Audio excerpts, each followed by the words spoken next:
Eu sempre soube que ia chegar um dia em que alguém ia contar o outro lado da história, e acho que esse dia é hoje. Meu nome é Daniel, e todo mundo acha que sabe o que aconteceu naquela cidade, com aquela mãe e aquela criança. Mas ninguém, sabe? Ninguém nunca soube de verdade. Fizeram de mim o vilão porque era mais fácil assim. Porque é mais simples acreditar que existe alguém para odiar do que entender o que realmente aconteceu. Mas se você acha que essa história já tinha acabado, está enganado. O que veio depois ninguém poderia ter previsto. Tudo começou meses depois de eu desaparecer. Eu precisava sumir, me afastar, porque as coisas tinham saído do controle muito rápido. Mas as pessoas não entendem como é viver com alguém dependendo de você, com uma vida inteira nas suas mãos, e ao mesmo tempo com todo mundo te olhando como se você fosse só um estranho intrometido.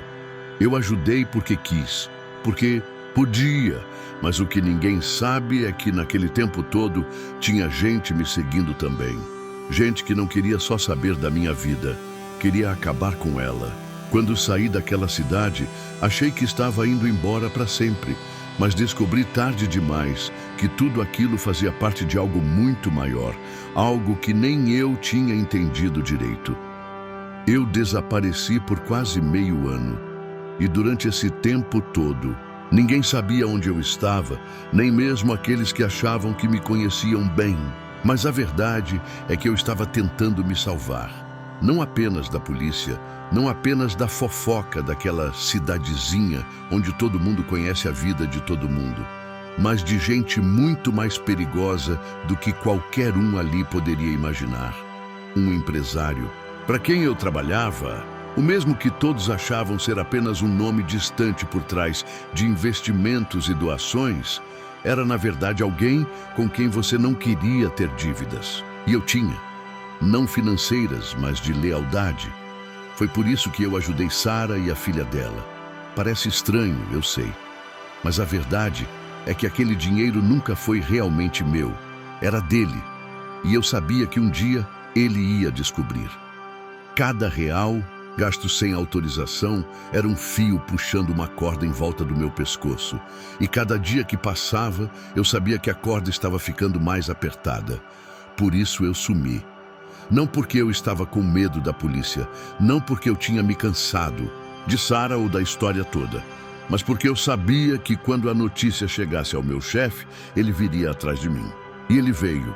Naquela época, eu comecei a perceber que estava sendo seguido em todas as cidades para onde eu ia. Primeiro eram carros estacionados sempre nos mesmos lugares, rostos repetidos em hotéis baratos, ligações de números desconhecidos que ficavam mudos quando eu atendia. Depois foram os recados, bilhetes deixados em portas de quartos onde eu estava, frases escritas no vidro embaçado do meu carro enquanto eu dormia dentro dele.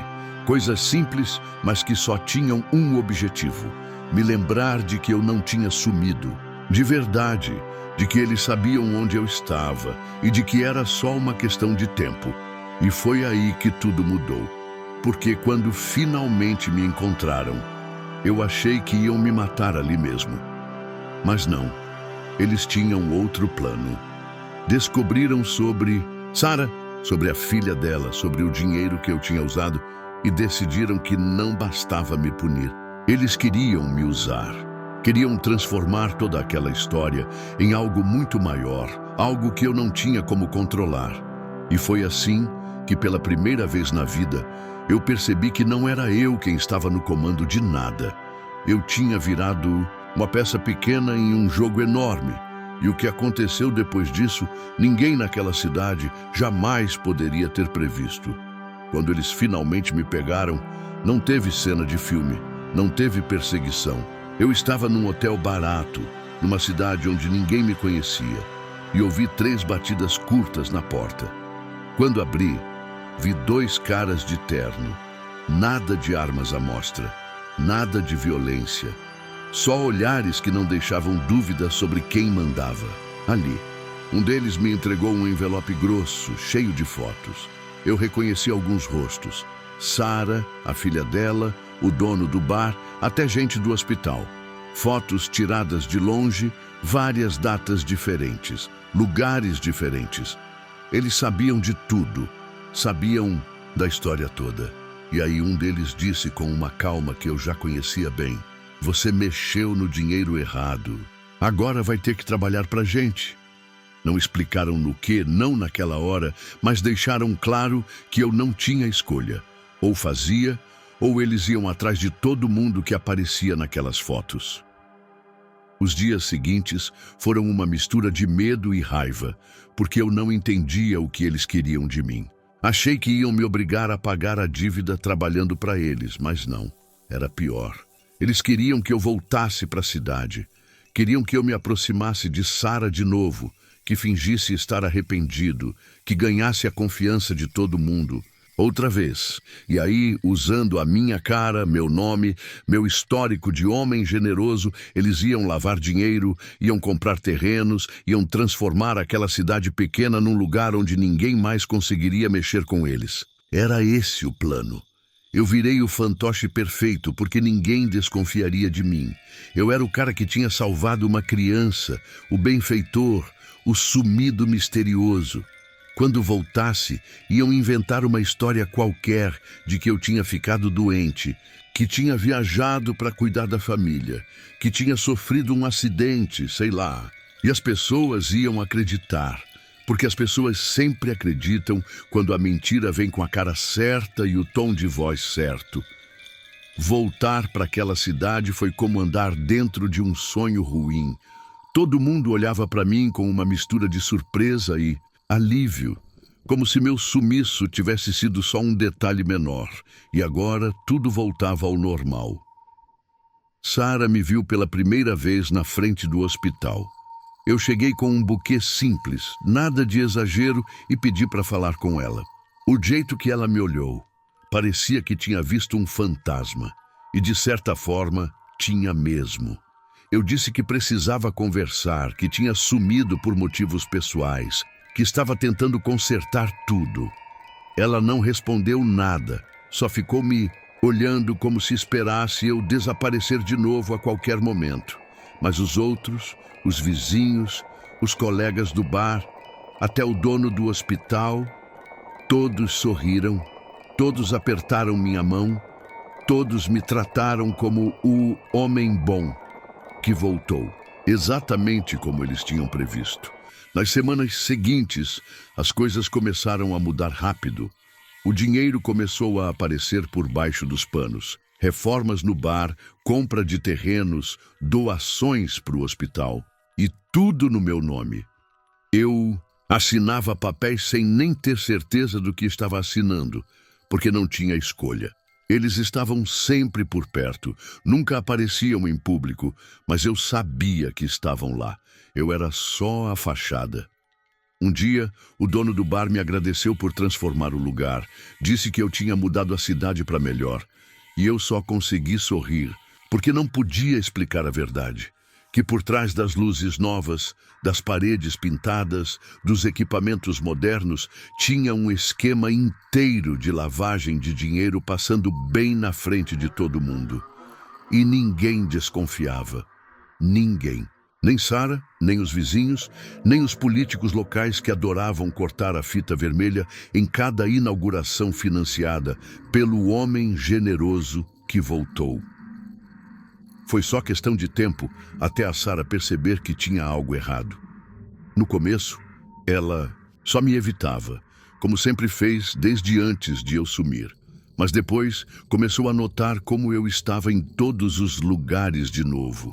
No bar, no hospital, nas reuniões da prefeitura, nos eventos da cidade. Só que agora era diferente. Antes, eu aparecia sozinho. Agora, sempre tinha gente nova por perto. Caras de terno, carros caros, gente que ninguém conhecia direito, mas que se apresentava como investidores, empresários, parceiros de negócios. E o pior, todo mundo acreditava. A cidade inteira começou a achar que estávamos vivendo um milagre econômico, que de repente tudo estava ficando melhor, graças a esse dinheiro que aparecia do nada. Só a Sara olhava com desconfiança. Um dia, ela me parou no corredor do hospital e perguntou, bem baixo, de onde estava vindo tudo aquilo. Eu só disse, confia em mim, vai ser melhor para todo mundo. Mas nem eu acreditava no que estava dizendo. As coisas começaram a sair do controle quando os caras por trás de tudo quiseram usar o nome da Sarah também. Queriam colocar a clínica pediátrica em homenagem à filha dela. Queriam que ela aparecesse nos jornais como a mãe que inspirou toda aquela transformação. Eu sabia o que aquilo significava. Queriam amarrar ela na história, deixar ela tão dentro do esquema quanto eu. E aí, se tudo desabasse, ninguém ia sair limpo. Tentei convencer eles de que era arriscado, que ia chamar atenção demais, mas eles não quiseram saber. Quanto mais perfeita a história, menos as pessoas desconfiam, disseram. E estavam certos. Quando anunciaram a nova ala do hospital com o nome da filha da Sarah, a cidade aplaudiu de pé. Ninguém sabia que por trás daquela placa bonita tinha dinheiro sujo, ameaça e gente perigosa mandando em tudo. E eu, preso no meio, só esperava a hora em que tudo ia explodir, porque eu sabia que uma hora ia. Sempre explode. A reviravolta começou numa noite chuvosa, quando eu estava saindo do bar, depois de uma reunião com aqueles caras. Um dos seguranças deles, um sujeito que nunca falava nada, me entregou um pendrive sem explicação. Só disse, para você, ver como eles realmente jogam. Fiquei desconfiado na hora, mas levei para casa. Passei horas olhando para aquele negócio sem coragem de abrir. Quando finalmente conectei no computador velho do meu quarto, encontrei pastas com documentos, planilhas, gravações de conversas, tudo mostrando que eles não estavam só lavando dinheiro. Eles estavam preparando algo muito maior. Compra de terrenos estratégicos, suborno de políticos locais, contratos falsos envolvendo até o hospital. E o pior, meu nome estava em quase tudo. Eles estavam usando a minha cara como escudo, mas se desse errado, quem ia cair era eu. Foi aí que percebi que estavam me preparando para ser o bode expiatório desde o início.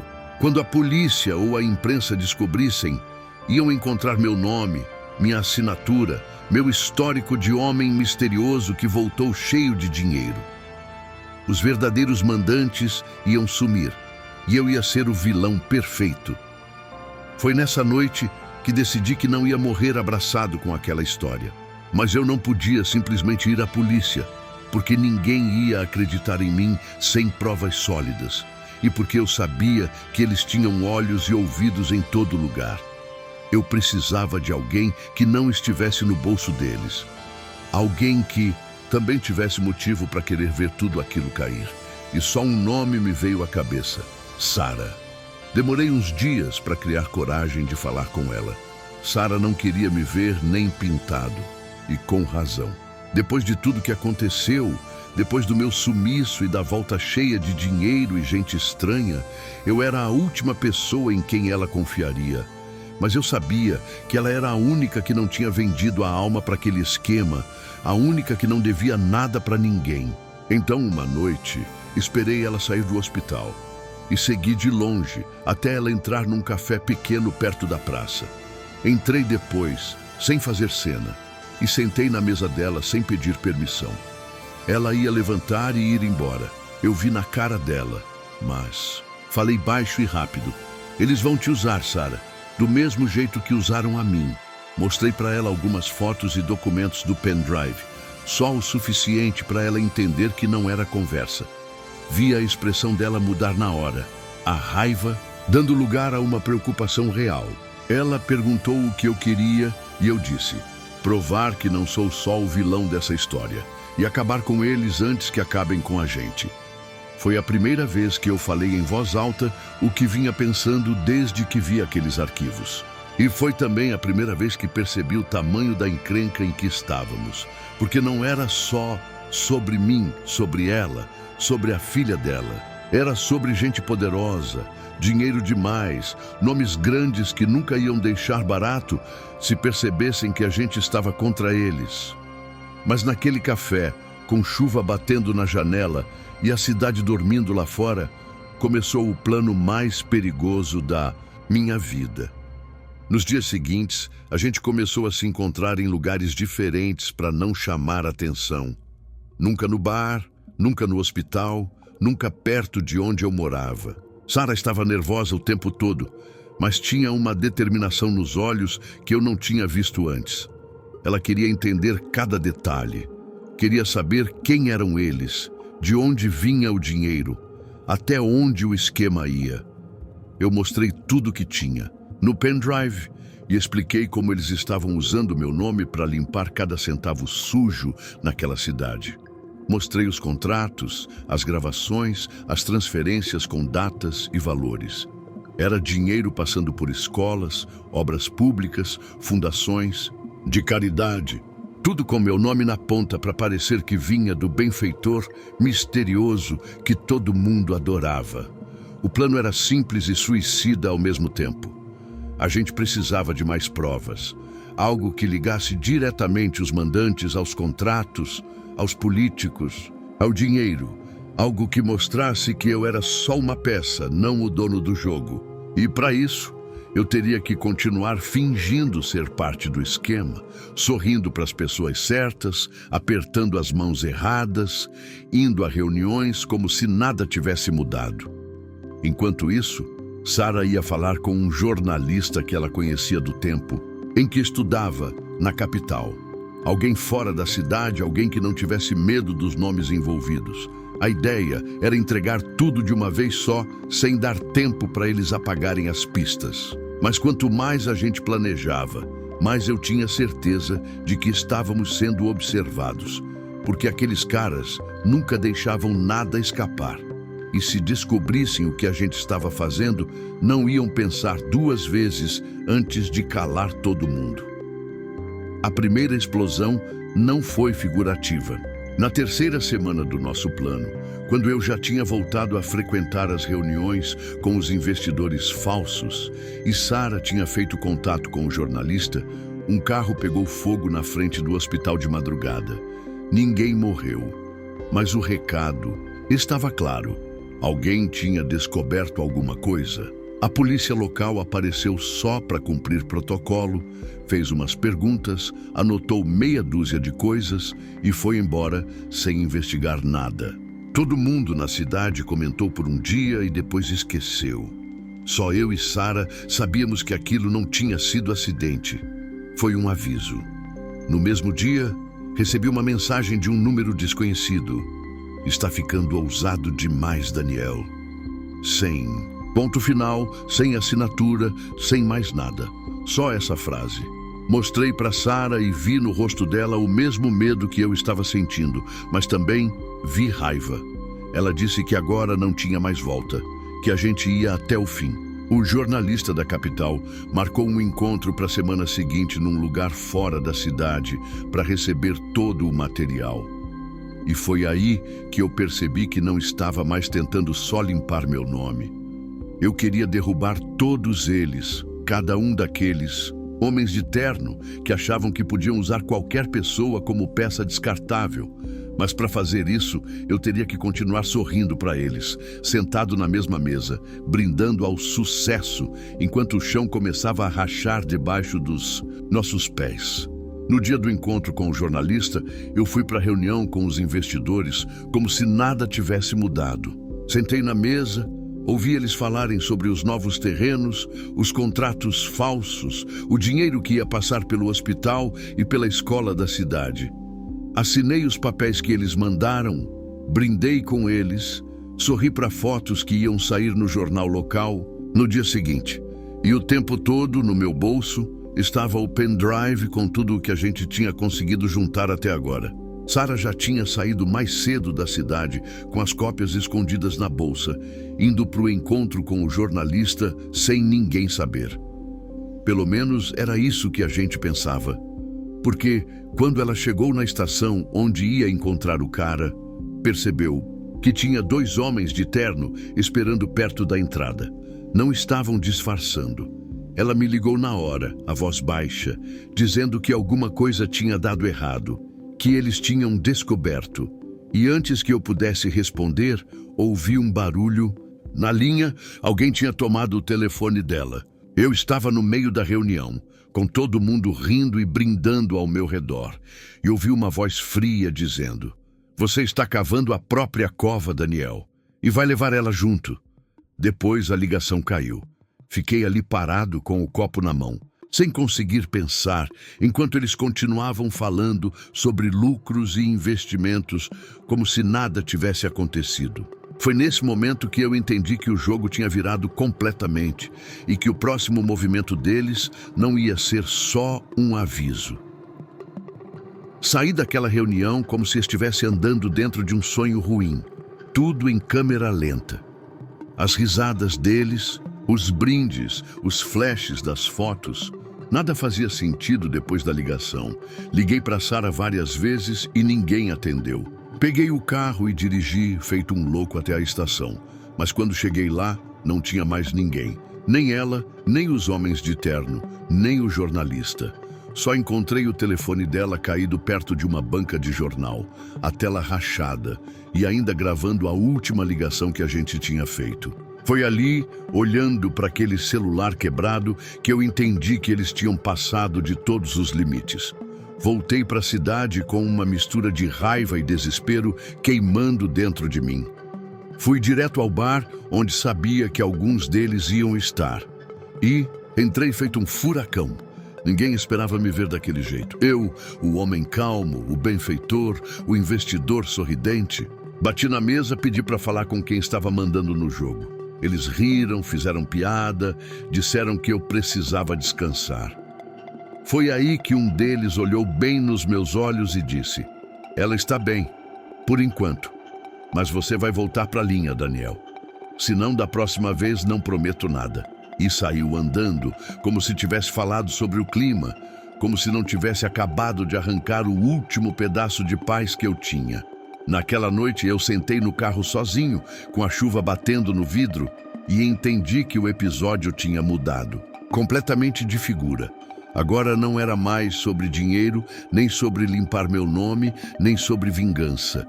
Era sobre salvar a vida da única pessoa que tinha acreditado em mim. E pela primeira vez, eu pensei seriamente em fazer algo que nem eles iam prever. Algo que ia virar a mesa inteira antes do episódio final. Eu fiquei parado dentro do carro por quase 1 hora, tentando pensar em algum plano que fizesse sentido. Mas a cabeça parecia um campo de batalha. Cada lembrança da Sara sendo levada, cada palavra daquele homem no bar, cada vez que eles me usaram como fantoche para limpar dinheiro sujo. Tudo se misturava num turbilhão que não dava espaço para pensar direito. Mas uma coisa eu sabia: eles tinham cometido o maior erro possível. Se antes eu estava só tentando sair limpo, agora... Agora eu ia atrás deles com tudo. Só que eu não podia ser burro. Se fosse na cara e na coragem, eles me matavam antes de chegar perto da verdade. Eu precisava fazer eles acharem que ainda estavam no controle. E para isso, eu tinha que voltar a ser o Daniel calmo, o benfeitor, o cara sorridente que todo mundo confiava. Passei os dias seguintes fingindo normalidade. Fui às reuniões, apertei mãos, sorri para as fotos, assinei papéis, perguntava de Sara como quem pergunta por educação, e eles sempre davam respostas vagas. Ela está segura, ela está bem cuidada, não se preocupa. E eu sabia que aquilo era mentira, mas não podia demonstrar nada. Enquanto isso, comecei a procurar ajuda por fora. Um policial aposentado que eu conhecia de uns tempos antigos, um sujeito que não devia nada para ninguém e não tinha medo de mexer onde não devia. Mostrei parte das provas, contei parte da história. Ele me ouviu sem me interromper, fumando um cigarro atrás do outro, e no final disse só uma frase: "Você está mexendo com gente que prefere enterrar problemas do que resolvê-los." Mas mesmo assim, topou ajudar, porque, segundo ele, já tinha visto demais para se assustar com meia dúzia de empresários engravatados, fingindo ser santos. Nas semanas seguintes, eu e o policial aposentado começamos a montar um plano silencioso. Ele tinha contatos antigos na imprensa, gente que não se vendia fácil. e alguns informantes que ainda deviam favores do tempo em que ele trabalhava na ativa.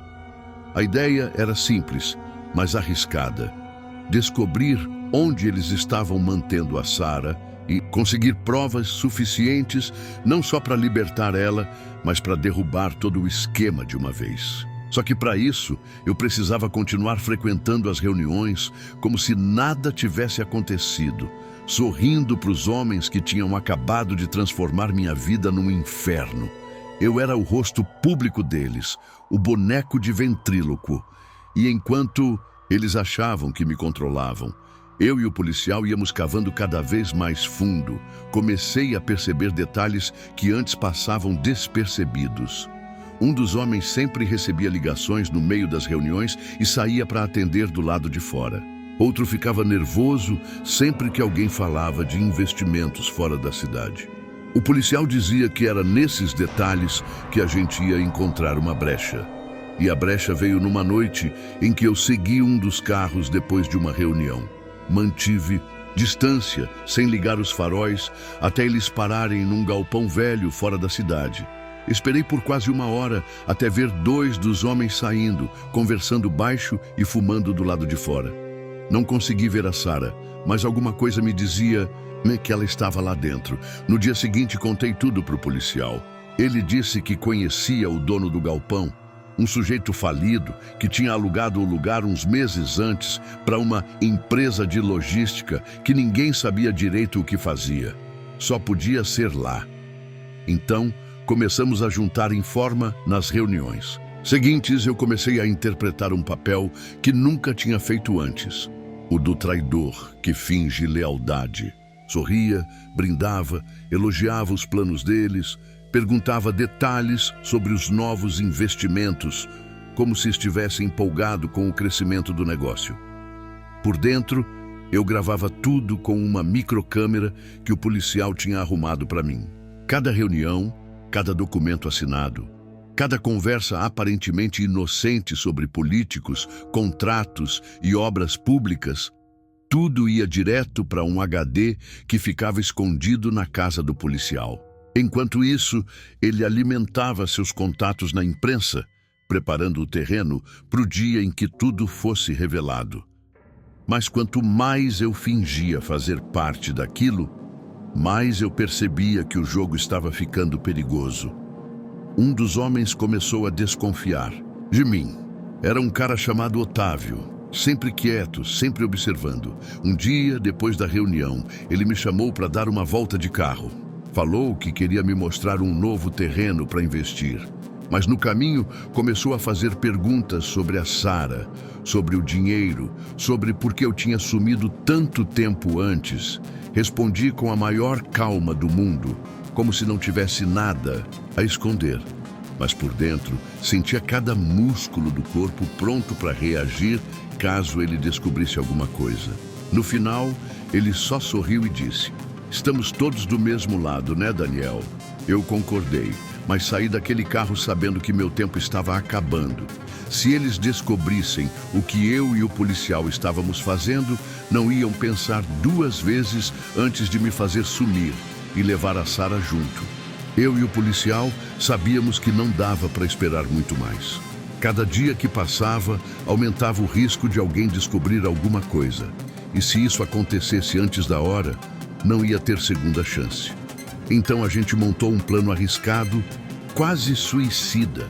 Na próxima grande reunião, quando todos os líderes do esquema estivessem juntos, a gente ia instalar câmeras e microfones escondidos no salão principal. O policial tinha conseguido isso com um contato antigo dele, equipamento profissional de verdade, coisa usada em operações grandes. A ideia era pegar eles falando abertamente sobre as transações, os contratos falsos, as ameaças, tudo que ligasse o dinheiro sujo aos nomes deles. Mas para isso, eu teria que continuar fingindo ser parte daquilo. Teria que chamar a atenção o mínimo possível. Teria que sorrir, brindar, assinar papéis, agir como se nada estivesse acontecendo. Enquanto por dentro, cada segundo ia parecer uma corda apertando meu pescoço. O problema é que, quanto mais eu entrava fundo nesse papel, mais difícil ficava separar o que era atuação do que era realidade. Eu olhava para aqueles homens e sentia um ódio tão grande que às vezes tinha vontade de jogar tudo para o alto e acabar com tudo na hora, mas sabia que se fizesse isso sem provas, a gente desaparecia sem deixar rastro no dia seguinte. O policial dizia para eu ter calma, que eles não desconfiavam de nada, mas eu sentia os olhos de Otávio em mim o tempo todo, como se ele soubesse que tinha alguma coisa errada, mas estivesse esperando o momento certo para me confrontar. Na semana da reunião, eu mal dormi. Passava as noites revisando cada detalhe com o policial, cada câmera, cada microfone, cada rota de fuga caso alguma coisa desse errado. Ele dizia que já tinha preparado tudo com o jornalista da capital, que assim que as provas estivessem gravadas, iam ser enviadas para 3 redações diferentes ao mesmo tempo, para evitar que alguém abafasse o caso. Era um plano perfeito no papel, mas a gente sabia que na prática qualquer erro mínimo podia custar nossas vidas.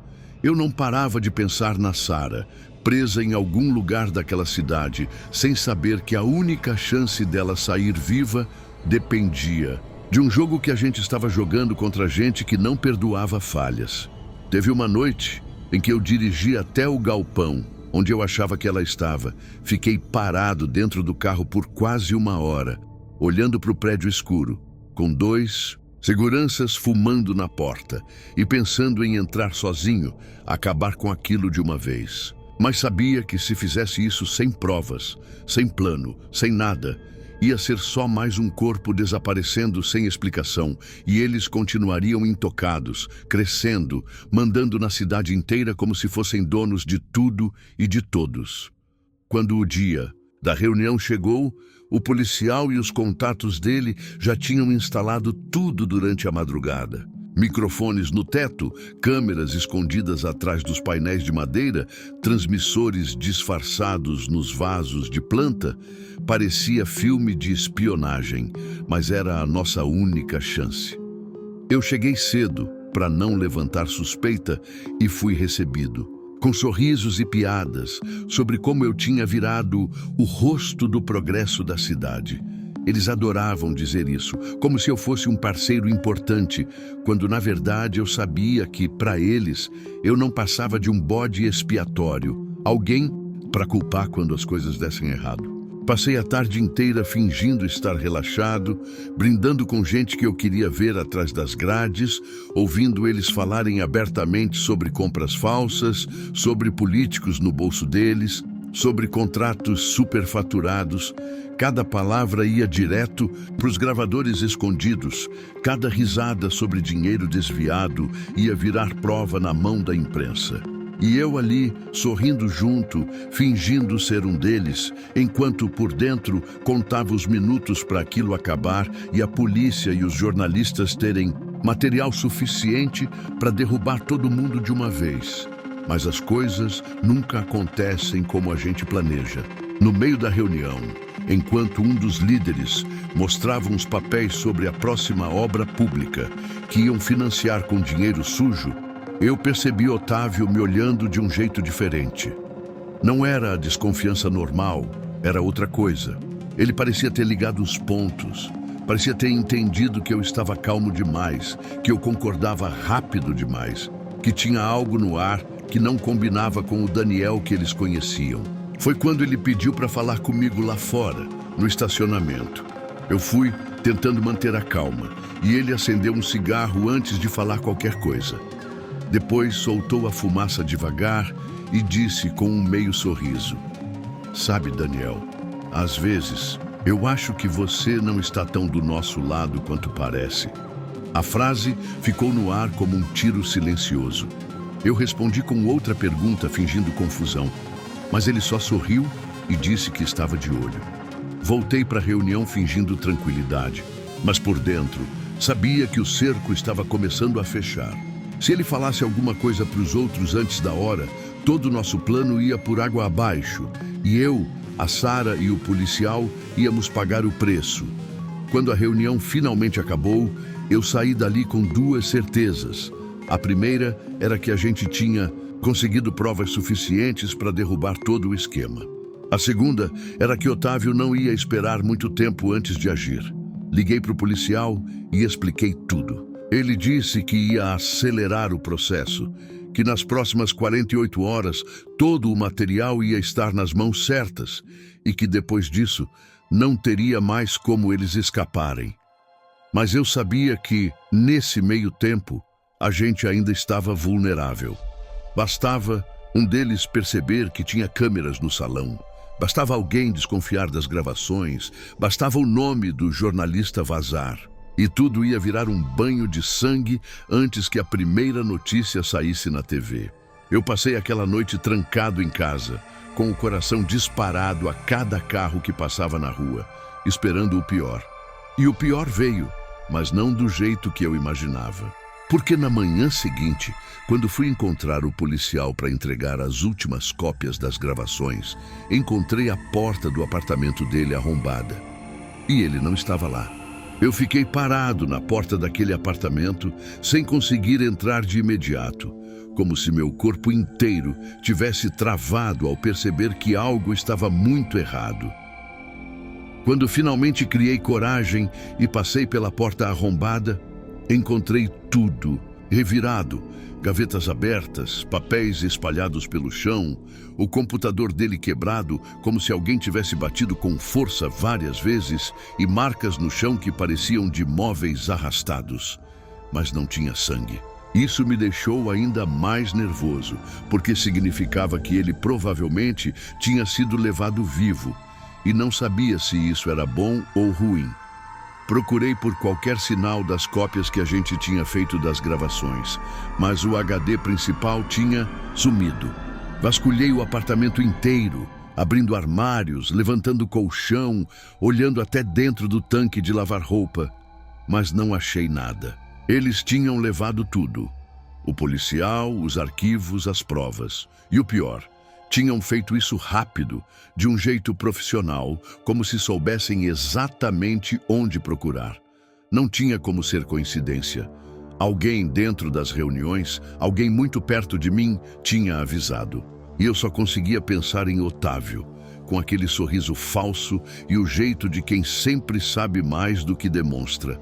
Saí dali com a mente a 1000 por hora, dirigindo sem destino pela cidade enquanto tentava pensar no próximo passo. A Sara ainda estava desaparecida, o policial tinha sumido e eu estava sozinho com um punhado de informações na cabeça, sem nenhuma prova física para mostrar para ninguém. Liguei para o jornalista da capital, mas ele não atendeu. Mandei mensagem e nada. Era como se todas as pontes que a gente tinha construído estivessem sendo queimadas uma a uma. E eu ainda estava no meio do fogo, sem saber para onde correr. Parei o carro num posto de gasolina e fiquei lá dentro por quase 1 hora, olhando para as pessoas entrando e saindo da loja de conveniência, como se o mundo delas estivesse intacto. O meu desmoronava. Peguei o pendrive reserva que tinha deixado escondido no porta-luvas. Uma cópia parcial das gravações. Não tudo, mas o suficiente para incomodar muita gente. E fiquei me perguntando se ainda valia a pena entregar aquilo para alguém. Ou se era só questão de tempo até eles me pegarem também. Decidi não voltar para casa naquela noite. Fui para um hotel barato na saída da cidade. O tipo de lugar onde ninguém faz perguntas e ninguém lembra da sua cara no dia seguinte. Passei horas trancado naquele quarto, andando de um lado para o outro, tentando organizar os pensamentos. Se eles tinham levado o policial, era porque estavam com medo do que a gente tinha conseguido. Se estavam com medo, era porque as gravações valiam mais do que eu achava. Mas isso também significava que eles iam atrás de mim muito em breve. E aí a pergunta não era mais se eles iam vir, mas quando. Fiquei olhando pela janela do quarto, observando cada carro que passava na rua, cada pessoa que entrava no estacionamento, como se qualquer movimento pudesse ser o começo do fim. E enquanto isso, a imagem da Sara não saía da minha cabeça.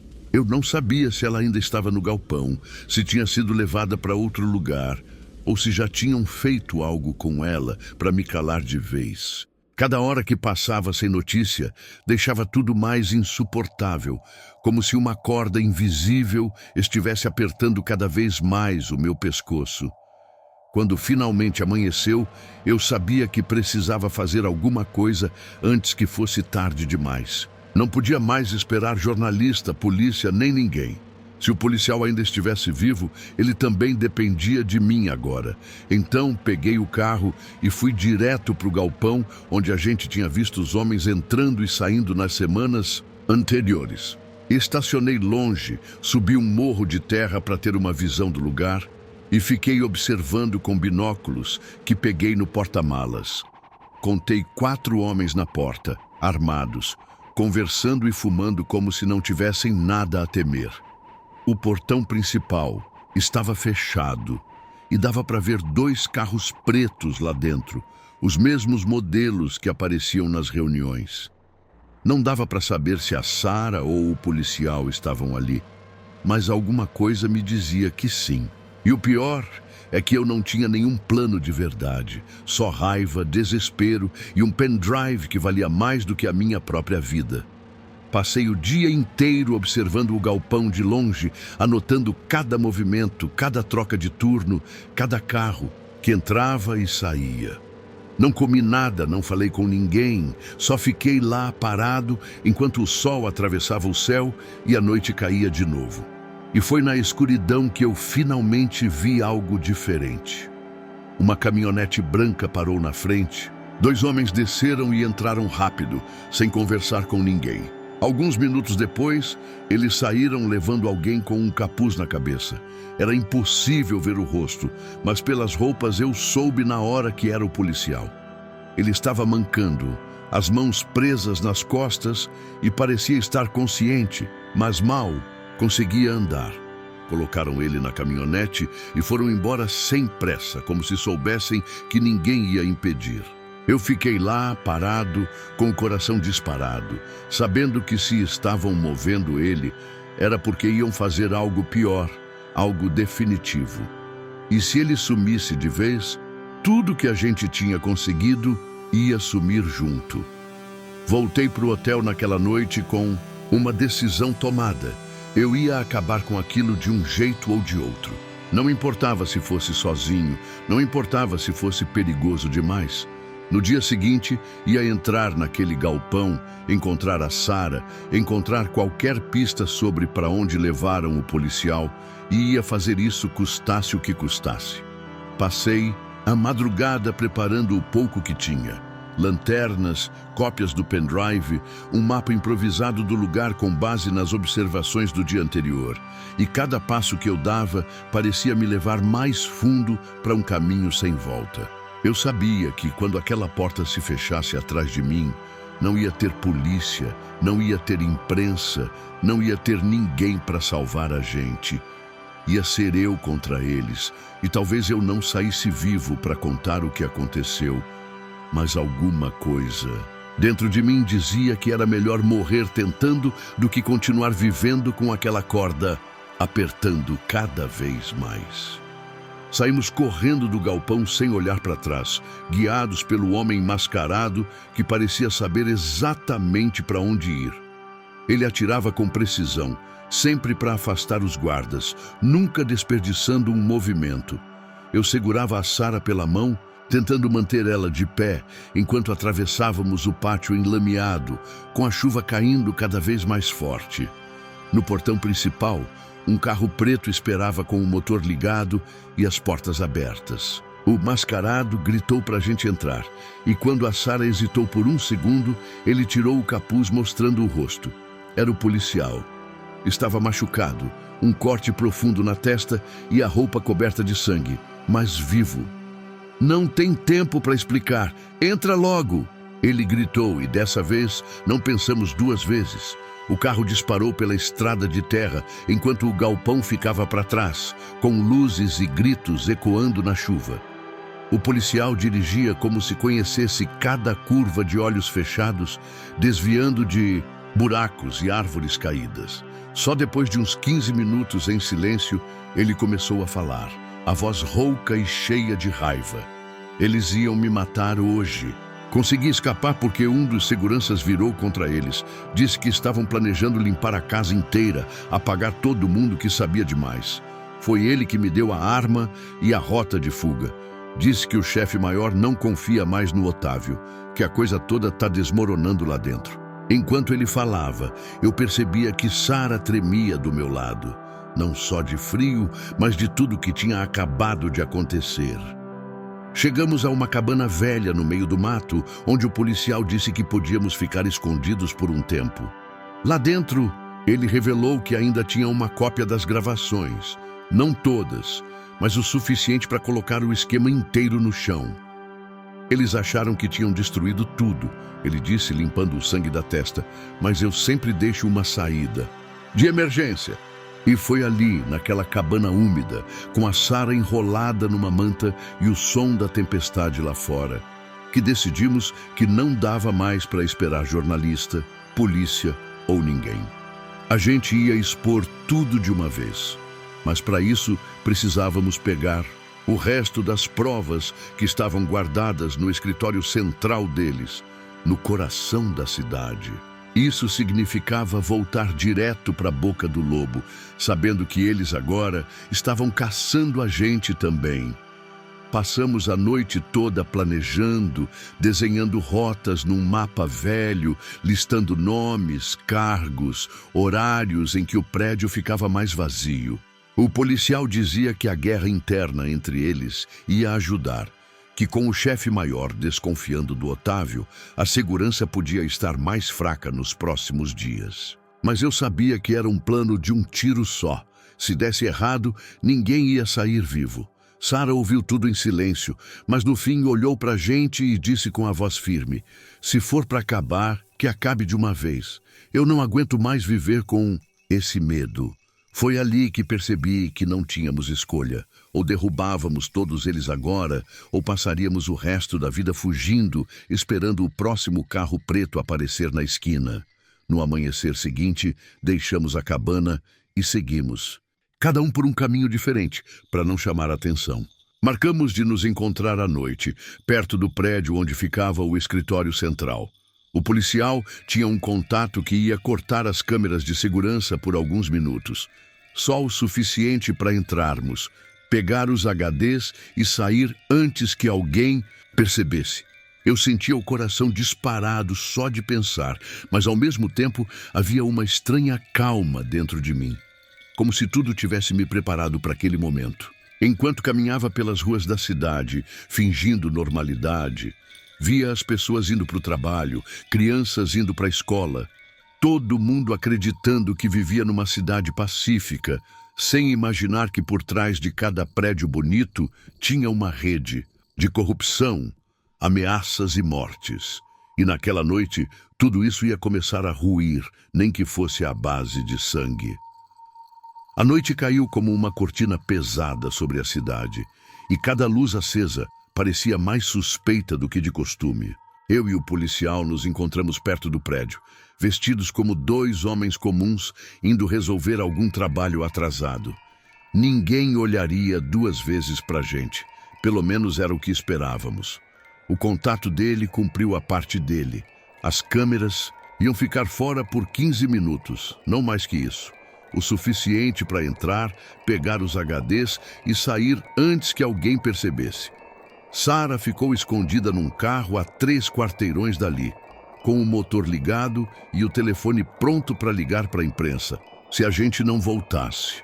A ideia era simples. Se tudo desse errado, ela ia entregar o que tinha para jornalistas de 3 cidades diferentes. Eles podiam calar a gente, mas não iam conseguir calar o país inteiro. Entramos pelo estacionamento subterrâneo, passando por portas que o policial parecia conhecer de cor.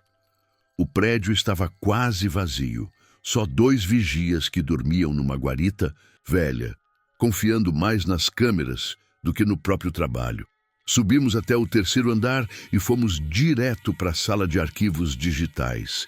Cada passo dentro daquele corredor parecia mais alto que o normal, como se as paredes estivessem ouvindo. O policial arrombou a porta com uma chave mestra e, em segundos, estávamos cercados de servidores, piscando luzes verdes e azuis. Começamos a copiar tudo: contratos, gravações, planilhas, até vídeos de reuniões que eu nunca tinha participado. Quanto mais arquivos apareciam na tela, mais eu percebia que o buraco era muito mais fundo do que a gente imaginava. Não era só aquela cidade. Era dinheiro espalhado por 3 estados, políticos comprados em todas as esferas, gente grande demais para cair sem fazer barulho. Foi então que ouvimos passos no corredor. Pesados, rápidos, cada vez mais perto. O policial me olhou e desligou o monitor na hora, mas já era tarde. A porta foi escancarada e 4 homens entraram armados, liderados por ninguém menos que Otávio. Ele tinha aquele mesmo sorriso frio, como se estivesse gostando de cada segundo daquilo. "Eu disse que estava de olho, Daniel", ele falou, a voz ecoando na sala. "E olha só, você veio se entregar de bandeja." Um dos homens bateu no policial, que caiu com a cabeça contra a parede, e os outros me cercaram antes que eu reagisse. Otávio olhou para os computadores ainda ligados e riu. "Pegando provas contra a gente? Para quem, hein? Polícia? Imprensa? Vocês realmente acham que isso vai mudar alguma coisa?" Ele fez um sinal e os homens começaram a arrancar os cabos dos servidores, destruindo tudo. Mas antes que terminassem, um tiro ecoou no corredor.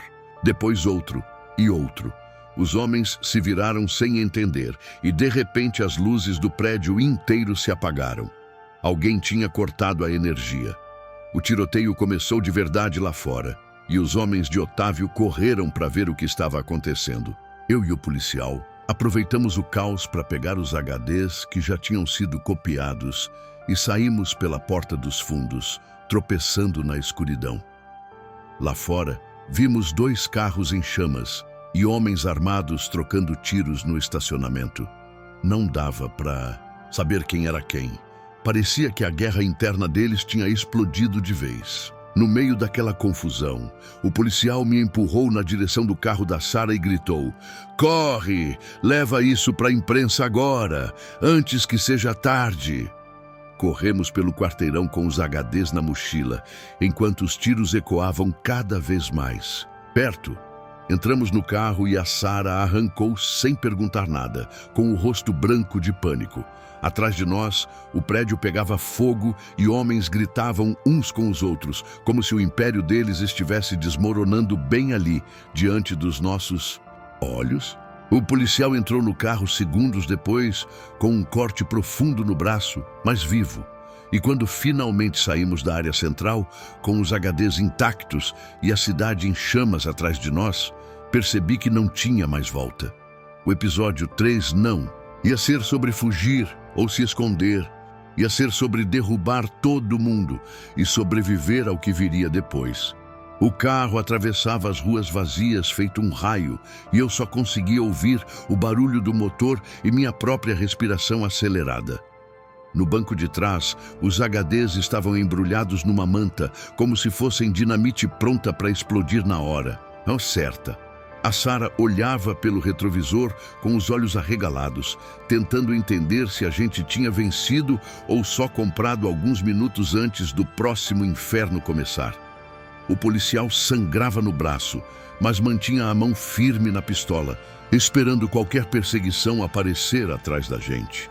Foi quando olhei pela janela e vi 3 carros pretos vindo na mesma direção, sem faróis, sem buzinas, só a sombra deles cortando a escuridão. Sara virou bruscamente numa rua lateral e acelerou com tudo, e eu senti o carro pular sobre um quebra-molas como se fosse de papel. Atrás, os faróis acenderam todos de uma vez, iluminando a rua inteira, e eu percebi que eles não estavam fugindo de nada. Eles estavam vindo para acabar com a gente ali mesmo. O policial abriu a janela e começou a atirar enquanto a Sara fazia curvas cada vez mais fechadas, tentando despistar, mas parecia que aqueles carros surgiam de todos os lados, como se a cidade inteira tivesse virado uma armadilha planejada. Foi então que chegamos na Ponte Velha, aquela que passava por cima do rio e terminava numa estrada de terra que levava para o nada. E foi ali, no meio daquela ponte, que o impossível aconteceu.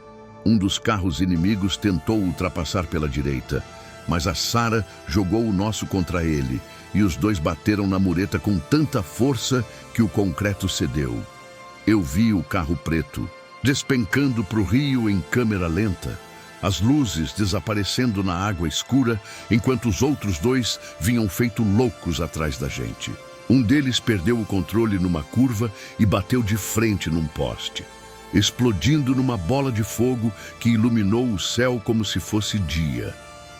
Ficou só um, grudado na nossa traseira, atirando sem parar. E eu sabia que se eles pegassem a gente, tudo ia acabar ali mesmo. Os HDs, as provas, a última chance de derrubar aquele império podre. Foi quando o policial, com o braço ensanguentado e os olhos cheios de ódio, se virou para mim e disse: "Segura firme." Ele se pendurou para fora do carro com a arma na mão, esperou o momento certo e atirou direto no motor do carro que vinha atrás. O radiador explodiu. O veículo rodopiou na pista e capotou 3 vezes antes de parar de ponta cabeça, pegando fogo no acostamento. A Sarah acelerou com tudo até a estrada de terra e não parou até ver a cidade inteira ficando pequena no retrovisor. No silêncio pesado que ficou depois, ninguém disse nada. O carro seguia pela escuridão, com o cheiro de fumaça ainda no ar, e eu sabia que a guerra tinha mudado de vez. A gente não estava mais fugindo, agora era eles ou a gente. E quando entregássemos aquelas provas, o país inteiro ia ver quem eles realmente eram, e ia cair junto com eles se tentasse proteger. Mas antes, tínhamos que sobreviver até amanhã. Não perca o último episódio, amanhã às 11h45 da noite.